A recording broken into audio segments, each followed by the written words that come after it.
মুশফিকুর রহিমের উপর কত বড় আশা। ভারতের বিপক্ষে তিনি জ্বলে উঠবেন। একে তো ইনজুরির কারণে মাহমুদুল্লাহ নাই, জাকের আলী সুযোগ পেয়েছেন, বড় ভাই মুশির কাছ থেকে সবার প্রত্যাশাটা বিশাল। অথচ মুশফিক কি করলেন? অক্ষর প্যাটেলের প্রথম বলেই উইকেট বিলিয়ে আসলেন। ক্রিকেট পাড়ায় একটা কথা আছে, মুশির ডেডিকেশন সবচেয়ে বেশি, চেষ্টাও করেন অনেক বেশি, স্পিনটা অনেক ভালো খেলেন। তাহলে 63 ওয়ানডে খেলা অক্ষর প্যাটেলের বল খেলতে কেন এত খাবি খেতে হবে মুশফিককে?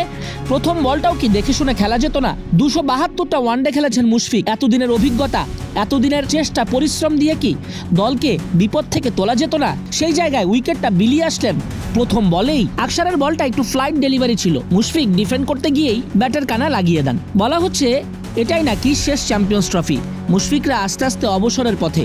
এতদিনের অভিজ্ঞতা কি কাজে আসলো? আইসিসির মঞ্চে বাংলাদেশের মাথাটা হেট হয়ে গেল। আন্তর্জাতিক ক্রিকেটে বাংলাদেশের হয়ে এখন সবচেয়ে বেশি শূন্য রানে আউট হওয়ার রেকর্ডে যৌথভাবে 2-এ মুশফিক।